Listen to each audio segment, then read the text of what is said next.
Welcome everybody to my channel where I'll be telling you about Russian myths as well as Central Asian myths. It's a little hobby of mine and why not?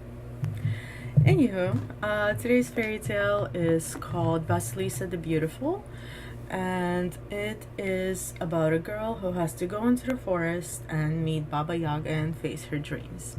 So let's get into it. Anyway, in a certain kingdom, in a certain land far, far away, there lived a merchant. And the merchant has actually been married for about 12 years and only had one daughter, and her name was Lisa the Beautiful. Now, when Lisa's mother passes away, the girl is about 8 years old, and on her deathbed, her mom, the merchant's wife, she calls her over and she takes a doll from under the blanket and she gives it to Vasilisa, and she says, "Listen, Vasilisa, remember to carry out my last words. I'm dying, and along with my parental blessing, I leave you this doll. Always keep it with you, never show it to anybody, make sure you keep it secret. And when misfortune comes to you, just give it something to eat and ask it for advice. It will eat, it will have a little bit to drink, and then it will tell you how to help your trouble." And then the mother kisses her daughter on the cheek and she passes away. Unfortunately, much like in all fairy tales. Now, after the wife's death, the merchant grieves for proper time, and then he starts to think about remarrying again. Now, he was a good man, so he finds a bride that's supposed to be a good fit. She's also a widow, she has a couple of daughters, she's a little bit older, so they seem to be about the same age. It's an appropriate match, right? And the daughters are about the same age as Vasilisa, so he thought, perfect, so we could do like a nice blended family. This is going to work out. So the merchant marries the widow, but he was wrong, and it didn't take long for the woman's true colors to show. And instead of a kind stepmother, she becomes terrible. She hates Vasilisa. Vasilisa is the most beautiful girl in the village, and her stepmom and her stepsisters just hate it. They cannot stand it, right? There's so much envy. They just cannot deal with it. So they always bury her in work, very similar to Cinderella, right? They're always like, go do this, go do that, clean up the house. Oops, you missed the spot. How dare you? And they're hoping that all of this labor and all of this hard physical work, especially the outside work in a garden under the sun, is going to make her ugly, right? Like sun damage, broken hair. That's what they're going for. They're trying to ruin her beauty. However, Vasilisa, she doesn't complain. She grows more and more beautiful every day. Her skin is plump and shining. Her eyes are clear. She is the epitome of beauty. And in the meantime, the stepmother and the daughters, they're just growing thinner and uglier, and their faces are all twisted up from envy and just thinking these ugly thoughts all day long. So even though they're always inside the house and they're idle and just sitting around like ladies, they're the ones who are becoming uglier and uglier by the second. Well, how did this happen, right? So Vasilisa has her doll, and the doll helps her. Without it, the poor girl obviously couldn't have managed all the work, but Vasilisa would sometimes just go without eating herself, and she would save the most delicious little bits of food for her doll. And in the evening, when everybody had gone to bed, she would just lock herself in her tiny little room, and she would feed the doll, and she would say, "Here, little doll, eat and listen to my sorrows. I live in my father's house, but I find no joy.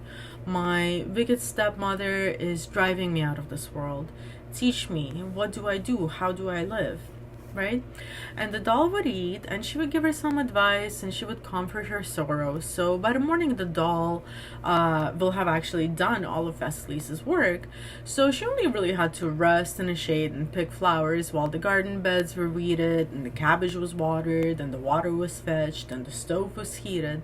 And the doll even showed Vasilisa which herbs to use to protect her skin from the sun. So life with the doll was good. She was giving her homemade sunscreen. She was doing all of the heavy labor. So it wasn't so terrible outside of the mental aspect. Now, several years pass, and Vasilisa grows up and she becomes a bride, right? And all the suitors in town love Vasilisa. She is the prettiest girl around. But nobody's paying attention to her stepsisters. So the ugly stepsisters, they're getting no fiancés. Nobody's raising their hand to marry them. So the stepmother obviously grows angrier and angrier, and she tells all of the suitors, I'm sorry, I can't let you marry the youngest daughter while the older ones are not married yet. So, classic little excuse.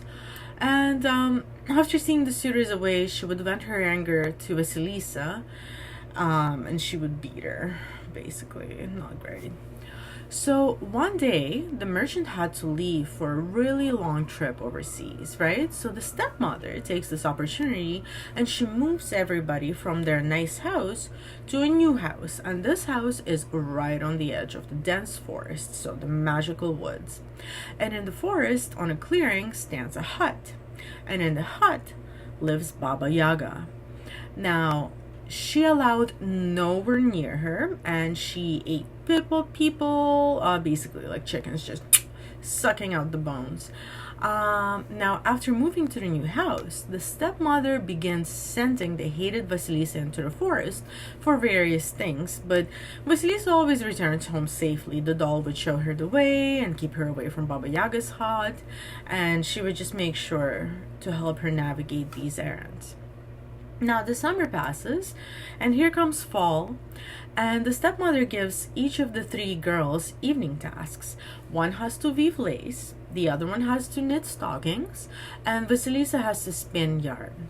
Right? So she gave each of them a set amount of work to do, and then she extinguishes all the fire in the house, leaving only one candle where the girls are working, and she just goes to bed. So the girls are working and the candle burns low, and one of the stepmother's daughters took the snuffles to trim the wick, right? But instead following to her mother's instructions, she pretends to accidentally put out the candle. And then she goes, oh my god, how are we going to survive? What shall we do now? There's no fire in the whole house, and our tasks aren't finished. We have to go to Baba Yaga's to get fire. And then the one that's weaving lace, she's like, well, I have enough light from my pins, so I'm not gonna go. And then the other one goes, well, I won't go either. I'm knitting stockings. I have enough light from my needles. You go get the fire, they both shout to Vasilisa. Go to Baba Yaga. And they push Vasilisa out of the room. Now, Vasilisa goes to her little room and she prepared supper before the doll. And she said, here, little doll, eat and listen to my sorrow. They are sending me to Baba Yaga's for fire, and Baba Yaga will eat me. And the doll ate, and its eyes shone like two candles. And she says, don't be afraid, Vasilisa. Go where they send you, but always keep me with you. With me, nothing is going to happen with you at Baba Yaga's house. So Vasilisa trusts her, and she gets ready, and she puts the doll in her pocket, and she crosses herself and sets off into the dense forest. Now, she walked and trembled with fear, and suddenly a rider gallops past, and he was all white, dressed in white, on a white horse with a white harness, and it was dawn, right? So she walked a little further, and another rider gallops past. He was all red, dressed in red, on a red horse, and the sun was rising. Now, Vasilisa walked all night and all day, and only by the next evening did she reach the clearing where Baba Yaga's house stood. Now, the fence around the hut was made out of human bones, with human skulls on top, and their eyes were glowing. But instead of doors, they were human legs, and instead of bolts, human arms, and instead of a lock, a mouth with sharp teeth. So Vasilisa was petrified with horror, and she stood kind of frozen in her spot. And suddenly, another rider appears. He was all black, dressed in all black, on a black horse, and he galloped up to Baba Yaga's gate and vanished as if swallowed by the earth, and the night had fallen. But the darkness didn't last long, and the eyes of all the skulls around the fence lit up, and the entire clearing became bright as day. So Vasilisa trembled with fear, but not knowing where to run, she sort of remained where she was. Now soon, a terrible noise was heard coming from the forest. The trees were creaking, the dry leaves were crunching, and out rode Baba Yaga, riding on a mortar and driving with a pestle, and sweeping her tracks with a broom. Right? She rode up to the gate, she stopped, she sniffed the air, and she shouted, "Fee, foo, I smell Russian flesh, who's here?" And Vasilisa approached the old woman fearfully. She bowed, and she said, "It is I, grandmother. My stepmother's daughters sent me to you for fire." "Very well," said Baba Yaga. "I know them. Live with me first and work for me, and I'll give you fire. But if you don't, I'll eat you." So then she turned to the gate and shouted, "Hey, my strong bolts, unlock my wide gates, open." And the gates opened, and Baba Yaga rode in, whistling, and Vasilisa followed her inside, and then everything got locked up again. So, entering the room inside the house, Baba Yaga stretched, and she said to Vasilisa, "Bring me what's in the oven, I want to eat." So Vasilisa lit a torch from the skulls on the fence and began to take food out of the oven and serve it to Baba Yaga. There was enough food for 10 people, and from the cellar she brought kvass and meat and beer and wine, and the old woman ate and drank everything, leaving Vasilisa only a little tiny cabbage soup, okay, a crust of bread, and a tiny piece of pork. So Baba Yaga began to prepare for bed, and she said, "When I leave tomorrow, make sure to clean the yard, sweep the house, cook dinner, prepare the laundry, and go to the granary to take a quarter of wheat and clean it of all the black grains. Make sure everything is done, or else I'm going to eat you." Now, after this, Baba Yaga began to snore. So Vasilisa placed the old woman's leftover in front of her doll, and she just bursts into tears, and she starts crying, and she says, "Here, little doll, eat and listen to my sorrows. Baba Yaga has given me heavy work, and she's threatening me to eat. She's threatening that she's going to eat me. If I don't do everything, please help me." And the doll replied, "Don't be afraid, Vasilisa. I have supper, say your prayers, go to sleep. The morning is wiser than the evening." So Vasilisa woke up early, and Baba Yaga was already up. She looked out the window, and the eyes of the skulls were fading, and then a white rider flashed by, and it was dawn. So Baba Yaga went out into the yard, whistled, and a mortar with a pestle and a broom appeared before her.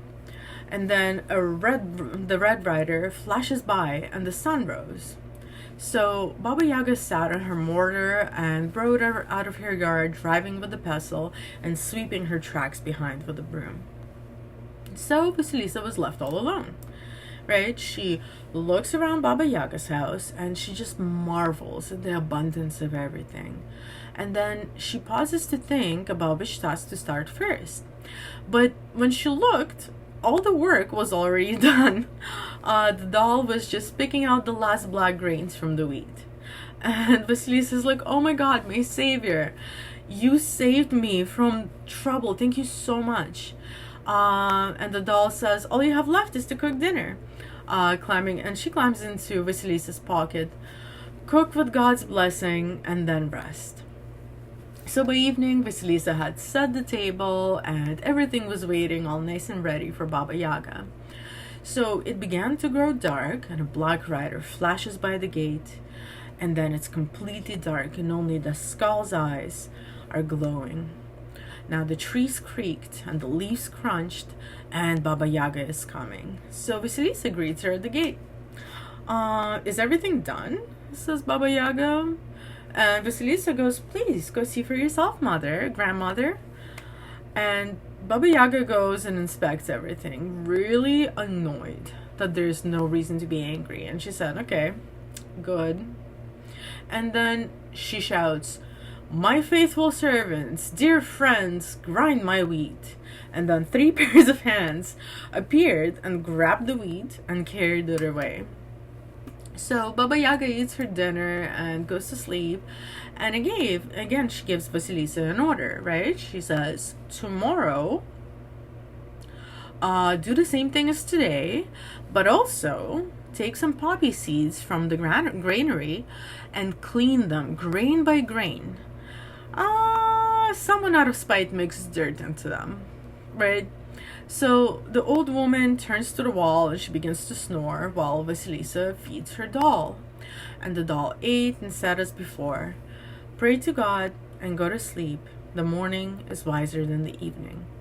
Everything will be done, Vasilisa. So, in the morning, Baba Yaga rode again out of the yard in her mortar, and Vasilisa and the doll immediately completed all the work. Right? The old woman returns, inspecting everything, and she shouts, my faithful servants, dear friends, please press oil from the poppy seeds. And the 3 pairs of hands appear, and they grab the poppy seeds, and they carry them away. So Baba Yaga sits down to eat, and Vasilisa stands there silently. Why won't you say anything to me? Said Baba Yaga. You stand there like a mute. I didn't dare, Vasilisa replied, but if you allow me, I would like to ask you for something. Ask, but not every question leads to good. The more you know, the sooner you'll grow old. Well, I want to ask you, grandmother, only about what I saw when I was coming to you. A rider on a white horse overtook me, and he was white and dressed in all white. Who is he? Oh, that's my bright day, Baba Yaga replied. Well, then another rider on a red horse overtook me, and he was red and dressed in all red. Who is he? asked Vasilisa. Ah, that's my red son, Baba Yaga answered. Ah, what about the black rider who overtook me right at your gates, grandmother? Ah, that's my dark knight. All of them are my faithful servants. Vasilisa remembered the 3 pairs of hands and remained silent. Why don't you ask me more? Baba Yaga said. That's enough for me. You yourself said, grandmother, the more you know, the sooner you'll get old. Good, Baba Yaga said, that you only ask about what you saw outside of the yard and not inside. I don't like my dirty laundry aired, and I eat the overly curious. Now I'll ask you, how do you manage to do all the work that I give you? Oh, well, my mother's blessing helps me, Vasilisa replied. Ah, so that's it. Get away from me, you blessed daughter. I have no need for the blessed. So she drags Vasilisa out of the chamber and pushes her out of the gate. And she took down one skull with burning eyes from the fence. She stuck it on a stick and she handed it to her and says, here's the fire for your stepmother's daughters. Take it. That's why they sent you here. So Vasilisa ran off by the light of the skull, which only extinguished at dawn, and by the evening of the next day, she finally reached her home. As she approached the gate, she thought to throw the skull away. Surely at home they don't really need fire anymore, she thought to herself. But suddenly, a muffled voice came from the skull. Do not throw me away. Take me to your stepmother. So she glanced at her stepmother's house and, seeing no light in any of the windows, decided to go there with the skull anyway. So for the first time, they greeted her kindly, and they told her that since she'd left, there's been no fire at the house. They couldn't light it themselves, and any fire that they brought from the neighbors would just go out as soon as they entered the chamber. Oh, well, maybe your fire is going to last, says the stepmother. So they bring the skull into the chamber, into the house, and the eyes from the skull stared at the stepmother and her daughters, burning them. They all tried to hide, running around, but wherever they ran, the eyes followed them. And by the morning, they were all reduced to ashes, and only Vasilisa was left unharmed. Now, in the morning, Vasilisa buried the skull in the ground. She locked the house and went to town and asked to live with a lonely old woman. She stayed there waiting for her father. One day, she said to the old woman, "I'm bored just sitting here idle, grandmother. Can you go buy me the best flax, and at least I'll spin some yarn?" So the old woman bought the good flax, and Vasilisa set to work. Now, her work went quickly, and the yarn came out smooth and fine as hair. And when she had spun a lot of yarn, it was time to start weaving. But no one could find a loom suitable for Vasilisa's yarn because it was so fine, and no one dared to make one. So Vasilisa asked her doll to help, and the doll said, "Bring me an old reed, an old shuttle, and a horse's mane, and I'll make everything for you." So Vasilisa got everything she needed, and she went to sleep. And by morning, the doll prepared a fine, fine loom. Now, by the end of winter, the cloth was woven, and it was so fine and so beautiful that you could thread it through a needle instead of a thread. In the spring, the cloth was bleached, and Vasilisa said to the old woman, "Sell this cloth, grandmother, and keep the money for yourself." So the old woman looked at the cloth and gasped. She's like, "Oh my God, no, my dear. No one but the king could ever wear such fine cloth. I'll take it to the palace." So the old woman went to the royal chambers, and walking past the windows, the king saw her and asked, he's like, "What do you need, old woman?" And the old woman says, "Your Majesty, I've brought a wondrous item, and I'm not going to show it to anyone but you." So the king orders the old woman to be let in, and when he saw the cloth, he was amazed. He says, "What do you want for it?" "It has no price, Your Majesty. I've brought it as a gift to you." So the king thanked her and sent her away with gifts. And they began to make shirts from the cloth for the king, and they couldn't find a seamstress willing to sew them because the cloth was so fine. They were just all too afraid. And after a long search, the king called the old woman and said, "If you could spin and weave such a fine cloth, you must be able to make shirts from it as well." And the old woman says, "Well, it wasn't me, Your Majesty, who spun and wove the cloth. It was work from my young foster child, a young girl." "Okay," says the king. "Well, let her sew the shirts then." So the old woman returned home, and she told Vasilisa everything. "I knew," said Vasilisa, "that this work wouldn't pass me by." So she was so excited, and she locked herself in her chamber, and she set to work, and she sewed tirelessly. And soon, a dozen shirts were ready. Now, the old woman takes the shirts to the king, and Vasilisa washed and combed her hair and dressed really nicely and prettily and sat by the window. She sat there waiting to see what would happen. And then she saw a royal servant coming to the old woman's house. He entered the chamber and said, "His Majesty the King wishes to see the skilled craftswoman who made his shirt to reward her, so he can reward her from his own royal hands." So Vasilisa, all dressed up, went and appeared before the king. And as soon as the king saw Vasilisa the Beautiful, he fell in love with her instantly. "No," he said, "my beauty, I am not going to part with you ever again. You shall be my wife."